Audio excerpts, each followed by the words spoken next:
A very happy good morning, ladies and gentlemen. We are getting on to session number 1, and the most important topic of can technology give the solutions to all our problems on the housing delivery that's needed for the millions of houses in different parts of the country, and more so for the disadvantaged, marginalized, poor, where all the things are stacked against them in terms of access to land, in terms of building technology, financial availability, and more importantly, housing delivery, and the services required for water, sanitation, power together. A very distinguished panelist over here, Richard Northcote. Can I put a request to kindly come forward to take the dais? Cecilia Millen, ma'am, to kindly join us. Chandran Nair, a very distinguished panel we have in all the three of them, bringing different dimensions onto the technology issues coming, as well as the practical aspects, each one of them with very distinguished career and background and professional background. I'm sure they'll add new layers of insights into the particular problem into a very large way, and I'm sure at the end of the time we have about roughly 50 minutes time period, and towards the last 10 minutes of the time period we'll be taken over by the group wanting to have the new technology Impact Hub session to get the best ideas. The last 10 minutes from 11:50 to 12 o'clock will be for that. So between 50 minutes of time that we have, of which already we have lost around 6 to 7 minutes of the time period, we'll be trying to get the best ideas, not only from the three distinguished panelists, but also from each one of you wonderful people. I'm going to open up for a 10 minutes open house where each one of you will ask questions or ideas, and it could be also inputs on the one, which also will take it forward before we wrap up for the session closer to 11:50 on that.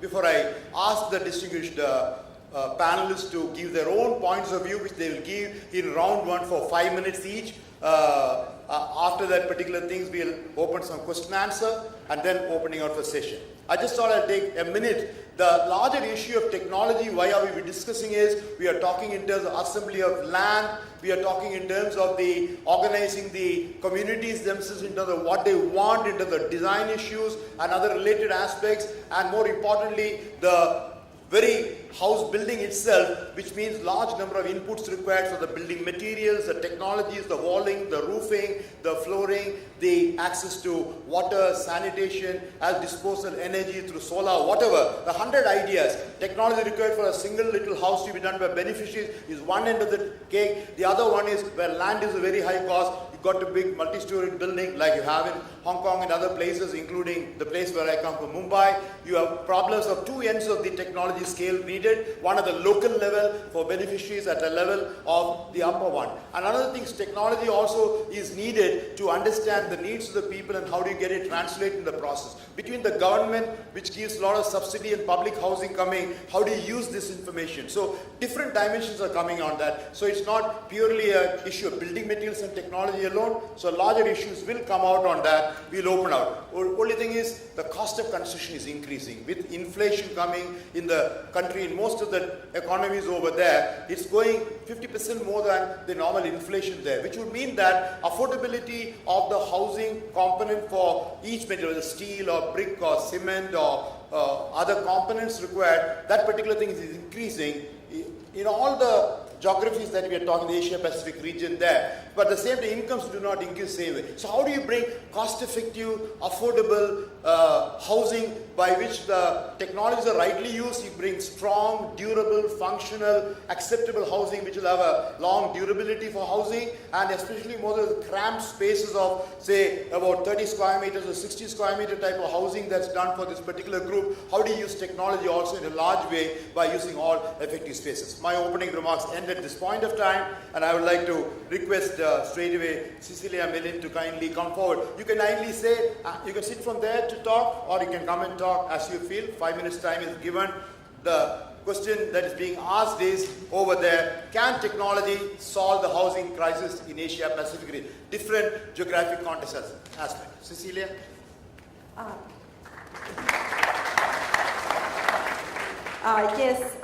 Yes, my answer to that, I'm an equity investor who invests in technology, so I come across a lot of new technology all the time, and My answer to that is definitely yes, technology has an important role to play in solving the housing problem.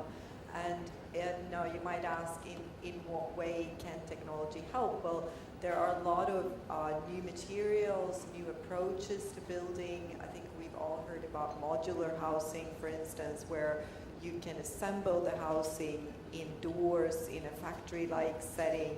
In fact, one of my relatives in Sweden is currently doing a PhD on this area and how you can actually substantially reduce housing cost by doing, designing, building modular housing and then installing it on site much more quickly.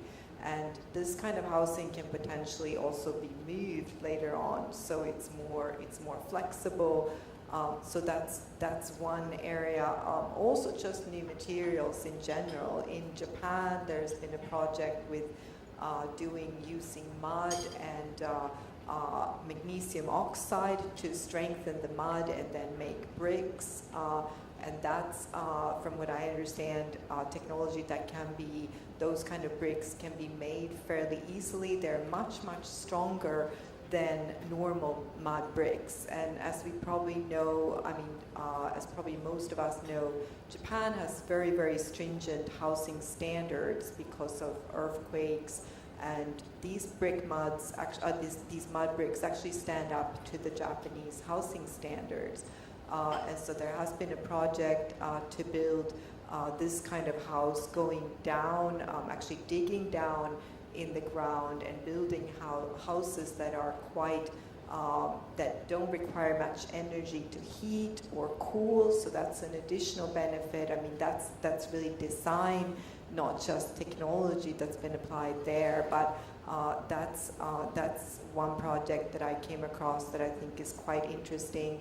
Also, there's a lot of innovation around, again, from Japan. Shigeru Ban, for instance, is an architect who's been involved in many relief efforts, actually, with somewhat modular housing also after the earthquake, and helped to partition large gymnasiums, etc., that were used to house people, and also uses natural materials, cardboard boxes, even shipping containers to build housing. I've also come across efforts to build artificial islands using plastic bottles,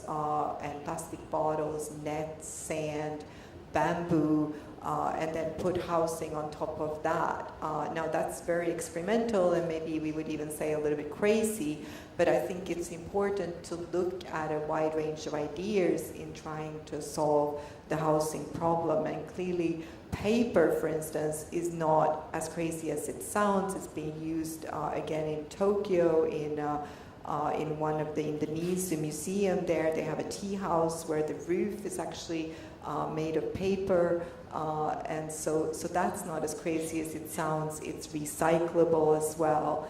Now, of course, so building the house is one thing, but then once you build the house, depending on where it is, maybe not in Hong Kong, but in other areas, you might actually need, you need light as well, and you need energy. And I think that's where technology also comes in a big way. We've seen in Africa efforts to make out of recycled plastics, to make school bags that kids can actually use to go to school, and they have solar cells on them. And so later when they come back from school at home, these bags can actually light their home for 12 hours. Just a small light. It's not lighting in the sense that we would think of it, but enough maybe to do some schoolwork, some homework. And that's also, I think, key to escaping poverty. Yes, having a roof over their head, but also being able to do homework, to study. And that's one of the, I'm also, by the way, a member of Habitat for Humanities and a director of Habitat Japan. And that's, I think, one of the things, seeing this aspiration in people that Habitat builds housing for, that they do want a better future for their kids, that's obviously also very, very important. And then I guess lastly, I would say solar cells. There's an effort at MIT to make solar cells, that's my alma mater, by the way, to make solar cells out of paper. And why do we care about that? Well, that can be carried almost anywhere, and that becomes a very, very versatile use of energy. And I think I've used up my time now, so I will end there. Thank you. Thank you, Cecilia. You brought out very interesting dimensions, strongly supporting need for technology, starting from the lowest level of mud to technologies for making it stronger, as well as utilizing that, including for non-partition material, earthquake-resistant buildings, as well as the energy component for solar, as well as the recycling of plastic and various material. There are various components, structural, non-structural, finishing services, all are needed. Thank you so much, Cecilia. I'm sure I'll come back on some of this on round two. Right time for me to ask for the initial inputs from Richard Northcote. Richard, take over the next 5 minutes. Thank you very much, and good morning, everybody. And it's a real pleasure to be here, and I'd like to thank Habitat for Humanity for the invitation to speak. It's a very simple question, really, isn't it? It's a yes or no answer, or I wish it was that simple. I would love to say yes. I would love to say that technology will provide the solution to all the problems that we're facing. And the number that will stick to me after the first session this morning is 600 million children who will not be able to sleep under a roof tonight. And basically, that's the one number I think we all have to remember over the 2 days. That's what we have to fix. And that should be the big driver for all of us. But Carrie Lam actually said something very important this morning. One party is unlikely to come out with a solution. And Jonathan, before that, had said it's all about partnership. And I truly believe that. It is, private-public partnership, where governments, where private sector, and where civil society comes together with one big caveat. They cannot come together with the same business models that they've used to drive themselves forward over the last 50 or 60 or 100 years, or however long it must be. There is an inflexibility in all sectors that needs to change.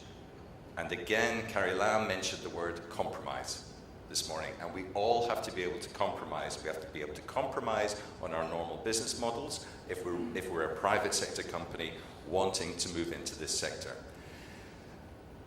Covestro, if you don't know, Covestro is a 2-year-old company. We were described by Handelsblatt as a startup with an 80-year history in innovation, with 16,000 employees, and 12 billion euros of turnover. We're a company that is driven by innovation. We provide solutions for all sorts of the major companies, the big brands that you guys know about. We came into being in September the 1st, 2015 as a spin-off from Bayer. We were Bayer Material Science before, and we're now an independent company, which is why they gave us a description of a startup. Because we set out with a new vision, which was to make the world a brighter place. We had a freedom that was somewhat constrained as part of a big conglomerate in the past, which we were allowed to overcome, and we can now express ourselves.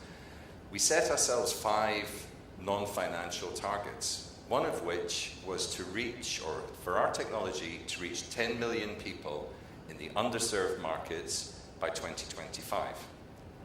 And that, I think, was a start to setting us apart from a lot of the players in our industry, and obviously to set a vision for us going forward and how we look at innovation. Another target we've set ourselves is that all our R&D between now and 2025 will be aligned to the Sustainable Development Goals, because we've embraced those as the way forward. Because at the time that we became independent, the Paris Agreement was signed, the SDGs were launched, and the timing was absolutely perfect for us to go forward. So going back to this question about can technology solve the problem? I am based in Brussels, and I'm based in Brussels for one reason, is that the European Commission, the European Parliament, the European Union is all based in Brussels. And as many of you know, these are institutions that are driving forward the circular economy. Now, the circular economy is very important to us, but what's more important is a circular economy as part of a low carbon economy. It is our use of carbon and the way we emit carbon dioxide that is so important. And that has to be number one. So durability of products for us is the most important thing. There is no point in making short life products that can be recycled with enormous energy required to do so. It is much better making durable products going forward if we're really going to tackle this issue. And I think in order to make sure that we're doing the right things, we have to be able to inflict a change in the way we look at things. Construction, the way we know it today, has not changed in 100 years. We still make concrete the same way. We still put one brick on top of the other. We use a lot of technologies that could easily be changed and replaced.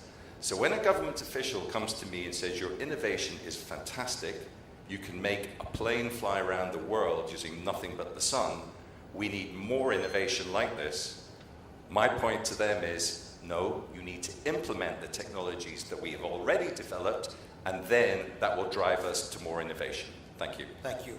You've got the right message. You've got to get that implemented. Make that happen too at the site in the right way. And also you brought in a large number of interesting dimensions, the need for the partnership very strongly between the public, private sector and the community space. And importantly, the sustainable development agenda. You brought the recycling issue of the one life cycle cost and reaching out to 10 million people by 2025 on underprivileged group to be served. We also brought the thing of R&D component of how research and development can actually mean application, not for just product development, application. Right time for me to turn on to our third distinguished panelist, Chandra Nair, who is from Hong Kong, over 2 decades here, engineer by himself, but he has been in the public domain working. Let's try to hear from him. Well, you got 2 yeses on technologies. Let's see what does he feel about, can technology find solutions to housing? Thank you. I'm going to stand up. Seems a bit more polite, and also I feel a bit more relaxed. Okay. So one of the things about all conferences is conferences organizers feel almost obligated to add a tech session in. We can all drink the Kool-Aid and then everything's fine because no one can go against the religion. Then add smart cities and even better. None of us will agree. We'll continue to be in denial. And voila, we'll all go to a great conference and we'll all return into the same old things. So the answer, my short answer to the question, is technology the solution? No, no, no. No, let's be blunt. I'm an engineer, so I can't be against technology. But the idea that technology will solve these problems is wrong. So I live in Hong Kong, and we had the CE who I thought made a good speech, but it did not address the fundamental problems of policy making in Hong Kong. Hong Kong's housing shortage is a catastrophe. It is a tragedy of policy failure. It is the biggest single issue, as Karen Lam said, but you ain't going to build consensus. You need leadership. You need policy. You're going to have to take a hard will to these issues. And if I am to be slightly flippant, if you want to solve the Hong Kong policy issue on low-cost housing, ask the Chinese government. Lee Kuan Yew was cited and Singapore was cited. Well, Lee Kuan Yew and the Singapore government didn't go around consulting. They didn't build consensus. They said, this is what will happen. So its policy is key. So in my hierarchy of solutions to the global problem of housing, the first one is clearly political will, ideology. Political will is essential, and political will means you have an ability to do something and you're willing to do it, and you're not going to consult every NGO and every community and all the vested interests. So in Hong Kong, the vested interests are so powerful, it can't do anything. They range from property developers right through to green groups, right through to essentially the biggest landlord in Hong Kong, which is the Hong Kong government. Okay? A legacy of the British colonial system as well. So you need political will, you need to change the ideology. Secondly, you cannot have an ideology of free markets when it comes to public goods. So this is essentially the problem worldwide. Land in Hong Kong is essentially a free market. It is disenfranchised the majority of people. In Singapore, the government decided it's not a free market. We will first take care of housing, and then we will decide which parcels of land we can essentially expose to the volatilities of the free market and all the rent seekers. So that's first. Second is policy. So political will is the second policy. I would challenge some of you to rethink how we deal with this global problem. This morning I heard that, there's a new urban, if you don't mind me citing. But what is a new urban? Most our cities in Asia are dumps. Why would you make dumps bigger? Because you pray and hope that somehow there'll be a solution? I would suggest we rethink urbanization. It's not inevitable. Much of urbanization has taken place because of bad policies, which has disenfranchised rural areas, etc., and emptied our countryside. And then there's been an ideology that has evolved around, people are attracted to the bright lights of cities. Oh, really? So they can live in dumps and slums? No. So we need to rethink completely urbanization. And I would argue, particularly in this part of the world, that most of our cities are going to become unlivable. Climate change. Most of the science suggests our cities will increase in temperature by 7 to 8. So why don't you put more people in holes and then suggest that somehow we'll find solutions to this, and that air conditioning is not a problem. So let's rethink all of this, and it can't be market-based solutions as well, which of course requires tough policies. But then you have another problem, which is when you have tough policies, the liberal global media will start attacking you because you're against free markets, you're against human rights. The Philippines, a lot of Filipinos here, you'll know how your leader is being treated in the global liberal media. So let's leave that one up for debate. So policy is tough, and most leaders kowtow to the liberal media because otherwise they'll be taken down. And if you're not really behaving, someone might send you a drone or a bomb. Then there's essentially a review completely of financial models, and which you touched upon as well. And financial models and the way financial systems work is not about that nice cuddly, let's get some poor people some inclusive banking, etc., and do some mobile phone stuff so that they can save a few pennies, which everyone likes. This is much more structural, etc., and it's not about investment banks, dare I say. So government intervention, financial remodeling. Last, I would say, is we need a whole rethink about resources. I was talking to my good Filipino friends out there who have a very nice brochure. My time's up. Give me 1 minute, about bamboo huts, bamboo homes. I said, how many do you build? 300.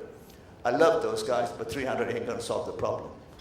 They need to build about 300 million all worldwide. Now, 300 million bamboo huts, that's a lot of bamboo. So think about all of that stuff. The resource implications of housing are going to be huge. And lastly, I'd say, then a bit of technology, please. Thank you very much. I like the last sentence better. Where technology, with politics, policy, financial framework, and resource making. The best thing any moderator can like in the morning session is to have a contrarian view to a question that comes on that. But I'm happy that we are two of them saying yes, and you did not rightly say no in that sense, but you said that if any of them has to take place, there are large number of other issues involved. In terms of the political framework that's come, the policy framework that's needed, and most importantly to also ensure that they are being absorbed. And you said rightly, even if you decide to have bamboo as a technology, you have enough bamboo available. That's the right way you put that. Chandran, thank you so much. Now we're going to round two. It's going to be a Q&A between the three of us and with three and me over there, and you can also ask questions, no issue, to what the panelists themselves also. What I thought will indicate is, I'm taking over from what Richard said. Richard did make an, even if your technology is available with an 80-year background, but they have now decided that over the next few years time period, how can you see that it reaches the right people, and a new type of change that's taking place by to reach 10 million families by 2025. That's their own internal policy, because they know that higher order technology done has met maybe big builders, big vendors, big technology providers, etc., but not reaching out there. So technology transfer is an important thing. How does it reach the common man? Is it in the hands of the people to use those technologies available? Even if, starting with Cecilia, I'm going to ask the question first. I'm using his methodology, but first question to you, Cecilia. You talked of this technology on mud, how to make that mud stronger and more durable by magnesium oxide stabilization, compacting, instead of the mud washing away 20, 30 years life. So on technology transfer, the local people knowing about that, earthquake resistant building, use paper, etc. How do you transfer that? How do you give the know-how to show how? How do you give it in the hands of the people? Is it by training or by a large number of initiatives you need to do that? Yeah, I mean, I think you need communication, obviously, Communication. and so there may be ways. I mean, there are success stories, I think, around the world now that of things that have been done, like this magnesium oxide bricks, for instance. And so to spread the knowledge, I think, in conferences like this, maybe a start. Also, communications, having, let's say, I've found some examples of communities quite far away that were actually communicating with each other about, let's say, solar projects. So having internet, I think, is very important for communities to implement change. Having internet and having someone who is in more of a planning capacity, I mean, from the government, who could help disseminate information. Of course, there's always resistance to change. So I mean, somehow there needs to be positive examples created. Okay, communication will give awareness creation and appreciation, but you have to really apply the local man, the skilled worker, the mason or the carpenter or the barbender or the plumber, or they should know. It should be in their hands. So you get a lot of training requirements between technology providers and recipients, along with the community with whom they are working. Some of them, would that be a right way to do, or? Yeah, I mean, I would think so. I think that starting with something and showing success in a community, I mean, that can go a long way. I mean, I've myself been in Sri Lanka and built some housing there, and I think what happened there is that people from one village actually saw what happened in the village where people had gotten help with their houses, and they had better rooms. They had, instead of just one tiny room, they had maybe 2 rooms, and it wasn't leaking in the walls anymore when it rained. So if you see that, they said, hey, we also want that. So I think if you can create these kind of showcases, that's a good start. Okay. Thank you. Richard, Vision 2025, reaching 10 million people, underprivileged people, and a technology giant you are, your company, which you have done brilliant solutions for walling, roofing, 100 options you have on technology, but what is your big strategies towards that? This is based on a project we started about 7 years ago, so it was well before the SDGs came out or any of the other things I mentioned. And that was, if our technology can be employed at the top of the social pyramid to the benefit of the top 10% of us, if all the big brands are using it because it is so effective, wouldn't it have a part to play if we go right down the social pyramid? Bottom line. At the bottom of the social pyramid, how can we affect the lives of people? How can we improve their economic income? How can we use this technology to do the things? When we became Covestro, I wanted to pick a number, and to be honest with you, I picked a number out of the air. We said 10 million. When you see a number like 600 million children, you think 10 million is actually just a drop in the ocean, and it is a drop in the ocean. But I honestly believe that if we get anywhere near 10 million, you could multiply that number by 10 quite easily. And if every private sector player that had technologies that could impact the lives of the underserved markets would also contribute into this, maybe that 600 million is not that far away. What I will say today, and I think this is really down to the Sustainable Development Goals and the private sector's participation in those goals, 60% of the top companies in the world have embraced the SDGs. In my view, the private sector is doing more to drive forward the Sustainable Development Goals than any other sector on the planet today. So I really see a change in the private sector. I really see a change in the way business models are being looked at. And we've seen so many private sector companies in the past try and get into this area and fail because they wouldn't change their business model. This time I see a completely different outlook coming forward. Richard, would it mean some pilots to be taken in different geographies of the world, in different parts, Africa, Latin America, Asia Pacific region, etc., to do this 10 million? Is there some strategy of that order? There is a strategy, and to be honest with you, the bulk of our success so far has been in India. And a lot of that is down to the fact that in India, since Prime Minister Modi came in, there has been a noticeable change. I think the technology is much more accepted today. This need for new technology is being explored. And the one thing, and I agree with what Cecilia was saying as well, if private sector companies are coming out with new technologies and they're not being implemented, they will stop investing in R&D. You do not invest in R&D if the market doesn't want it. So the other sectors have really got to understand, you've got to allow these trials, you've got to allow the buildings to come through, you've got to allow the new technologies to be implemented and proven and trusted. And we have houses in India that have been standing for 2 to 3 years now, and they look exactly the same as they were 3 years ago. Very encouraging. So it is encouraging, but we'll need every new technology if we're going to hit India's target of 72 million houses. Good. As well. Thank you. Chandran, even though you did say no to the technology as an answer, you gave an opening, you opened a small window towards the end of hope. If provided those enabling environment that the political and policy related thing and resource allocation do come, obviously technology will have to play a role. Would you like to open out on that? So if you're given an opportunity for the next you're a Hong Kongian for about 20 years time period. If you have a problem for the next 5 to 6 years, which the Chief Executive Officer also did say we want to, if land comes through, he'll find solution to that. You also really brought in one dimension of this scarce land and land cost being a very important component of the total housing solution. So when solution to the land as a technology solution, then the walling and roofing cost will be much lower.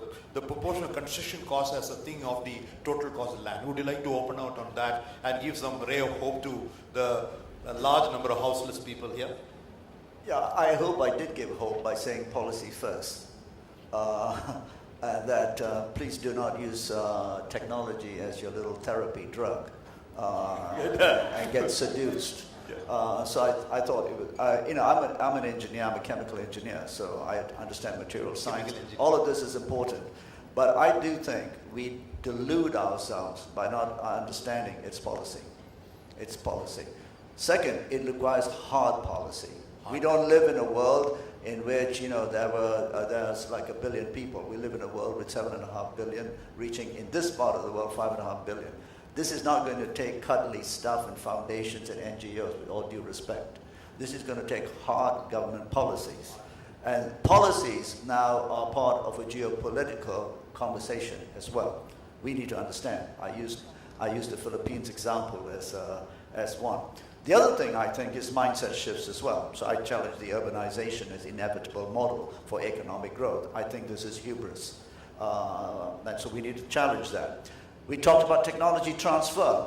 Typically, technology transfer means geniuses in the West will come and train peasants and it makes nice cover for Fortune magazine, etc. The Bangladeshi woman with a sari and stuff like that, with some genius from the West. Indians, Indonesians have been building homes for hundreds of years. They know how to do that stuff. Now, of course, we live in a different world where speed is of importance, etc. So I don't think it's technology transfer per se. I've worked in Africa and different parts of the world. I think it's, firstly, enabling communities in the world, not to use communities, again, as some crutch for goodwill and doing nice. That too is very condescending. And in much of this discussion, I find a very condescending tone. Oh, we will go and help those poor people. Let's get real. We have to change this whole discussion away from, firstly, let the Indian government stand up and count itself. Let the Indonesian government stand up. They know how to build homes. The Balinese have been building bamboo homes. So I think this is a very important conversation to change. Secondly, the financial model. We still have an economic model which depends on trickle-down economics. Essentially, FDI. The foreigners will come and invest. And if then all of us work in a factory, maybe we'll save some money and build a house. This needs to completely change as well. So I think, what I'm trying to say is, no one can run away that technology is important. The basic toilet is a technology innovation. But we've had clean water technology for 100 years, yet the majority of human beings don't have access to clean water. Why? Because the technology lacks policy initiatives and business models, right? So we've had toilets. Where are the toilets in the most deprived parts of the world? lack of economic. Do we need technology transfer for a pit latrine? No. We need policy. We need to say, if you don't have a toilet, this will happen. So I'm all for technology, but I think and I dare say as well, the idea that the private sector has the solutions to public policy is again a lie. It's a lie. Public good is the domain of policymakers. It cannot be abdicated to business interests. Business is important. I come from a business background, but business doesn't do public good. That's why it pretends with CSR. And that's why it does little foundations, right? Yeah. That's also nonsense. Sustainable development is not the prerequisite of global companies. Sorry. I've advised many. They don't do that. That's not their business. So we need to understand public policy. The danger is the power of economic concentration in large companies is essentially seduce public policy. They have usurped the power. I can give you Wall Street as one example. I can give you housing as another thing. But the usurping of power away from policymakers is the biggest thing. Hong Kong, #1 problem. Good, thank you. Thank you on that note. Very good, very powerful messages you have put across. But I think most important, enabling community is the most important one. And for public good, the government has got a hard policies and not soft policies for that. I'm going to open out the thing for as much intervention as possible. I hope we've got some flow mics for people to come forward.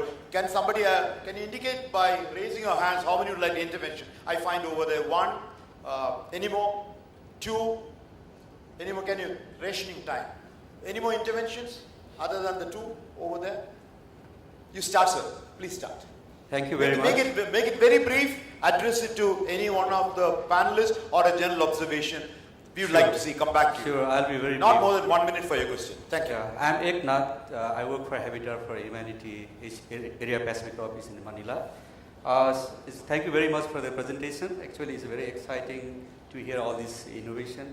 But what I observe in the housing market systems, like there are so many technology around.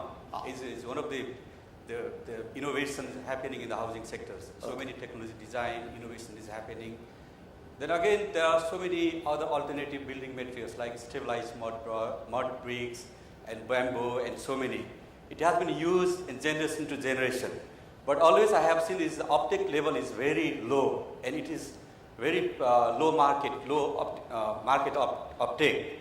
So in that case, what are the entry-level barriers we can break? This kind of entry-level barriers so that this technology being commercialized and many people can access, and we can increase access, and so many people may have choices.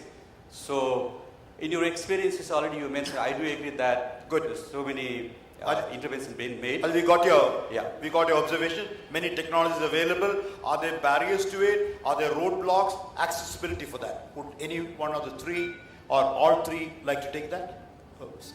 Starting with you. Anyone? Barriers or roadblocks, accessibility for technology, many available in the market. I think... Good question. Yes, there are barriers, obviously, and there are barriers for different types of technologies. And the one thing I'll say, there is no one technology that is going to solve this problem. And one thing we've all omitted to say is there's a cultural issue here too. And it's not simply about everybody can have a bamboo hut if they want one. They may not want a bamboo hut. They may want something built of concrete. They may want something built of brick. They may want something built of mud or fly ash or whatever it might be. So we have to take the person into account. And it's not simply a question of putting everybody under a shelter. It's creating homes. Because it's the home and it's the feeling of home. We heard about education this morning, about the ability to have light, the ability for latrines. All of these things are important if we're really going to have an effect on poverty. And it all comes back to that. There are different technologies depending on what you're trying to achieve. And we heard about fast building. If you want houses built to a certain strength, built quickly, there are technologies available. If time is not that much of an issue, there are other technologies available. So it's this mixture, it's this combination of technologies. And then can we transfer the technologies that we have to some of the poorer parts of the world? Can we help to set up factories that start producing the components that are needed, because again, that has an economic benefit. And you know, we have to look at the whole thing. It's simply not just about shelter. There's more to it than that if we want a sustainable housing market. Thank you, Richard. Chandran, you wanted to add something? You want to take the mic first. Go ahead.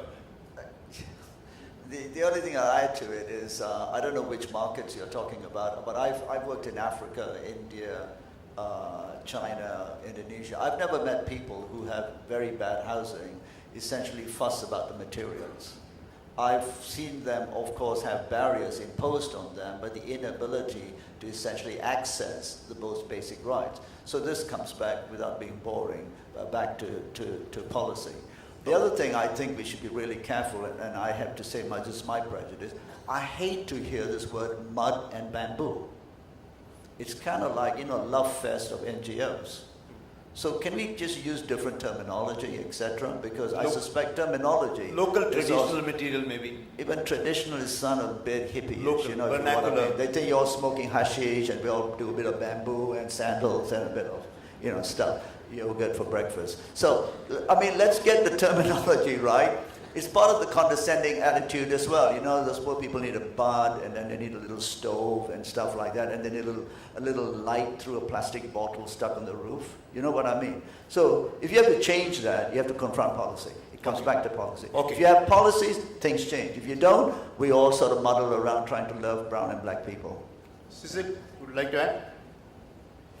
Yeah, I guess I would suggest some test cases. I think that would be good. I think that's where, and I agree with Chandra there, that the government can play a role, policy can play a role to set up basically that the government can say, look, we're going to try these things. We're going to basically evaluate different technologies, whether it's, let's say, solar panels or whether it's new materials, and then see, are they any good, and then give it a chance, give it a shot. Like someone said, these buildings that were built in China in weeks' time, well, they haven't fallen down yet. I guess, it's so basically trying some new things, I think, is the best way to go. One more query we'll take then. One more interesting issue, because it's all solar and new technology, the financing models, the taxation systems, etc. should also, governments through policy interventions can make all these technologies also cheaper by putting lesser amount of taxation on those particular things. That's also another way of accessibility. Can you take the second intervention? Thank you. Very brief. Third, we'll stop with that. No more. Second one. Thank you, Chandran, for saying it as it is, and for that swift kick in the pants that I definitely need. One issue that I face, and I've contacted Shiburuban in Japan, I have an internet connection, I have resources, as Cecilia was saying, is that a lot of this technology is not open source. Now, your fund will not make any money if you invest in not open source, and Richard's shareholders will not be happy. But if we are going to be sitting on these panels, if we are going to really make a difference, whatever companies do has to be open source. It has to be producible at the village level by somebody with $5,000 to invest. Okay. Otherwise, it's just an exercise of fantasy. Okay, thank you. Resources needed. That's a point which Chandran also said. Sir, can I have your interventions? Hi, I'm Tony Miller from PAG. I'd like to take Mr. Nair to task a little bit. I think we all recognize that technology isn't the answer to all our problems, but frankly, rather, neither is policy. Certainly having policy and consensus and having political will, as Carrie Lam said, is a requirement, but it's not sufficient. The world is not Singapore. Mr. Nair, do you really think it's realistic for policymakers to be separated from business and from technologists? That may work in Singapore, but in every society I know of, the government and the business interests are closely intertwined. And realistically, if we're really going to try for change, we're going to have to work together. Yeah. That's happened successfully in the case of solar power, which has developed a sustainable, and wind power, which has developed a sustainable and cost-competitive solution because commercial interest drove those prices down. So it can happen. But to say that there are these policy wonks who are going to make these decisions and everything's going to be okay is just as unrealistic, isn't it, as saying that technology is going to fix it? Very simple. Except in Singapore. I've been given like 1 minute, but that takes a 10-minute answer. But let me very quickly say, I didn't say that technology was an important, I just talked about the hierarchy. And I completely agree that policy and business need to be of interest. But to this gentleman's point, businesses don't give away technology for free. Patents count. Pharmaceutical industry, construction industry, whatever. Policy drives the change. Now, policymakers can be good or bad. So can business leaders be good or bad. My point is simply this, that if you don't have policy, you can't have good technology. It's just what the point you made. But be very clear. The United States, I don't know where you're from, but the United States, where today there's no policy because you've got a madman and you've got policy gridlock and you've got all that nonsense going on, democracy, etc. But the United States was built on a strong state, the 1930s, right?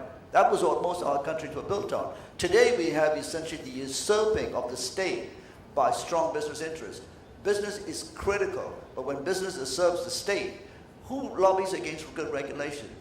Business. Who? And therefore you have bad regulations. We've had cases in Hong Kong where senior politicians have gone to jail because they've essentially been usurped.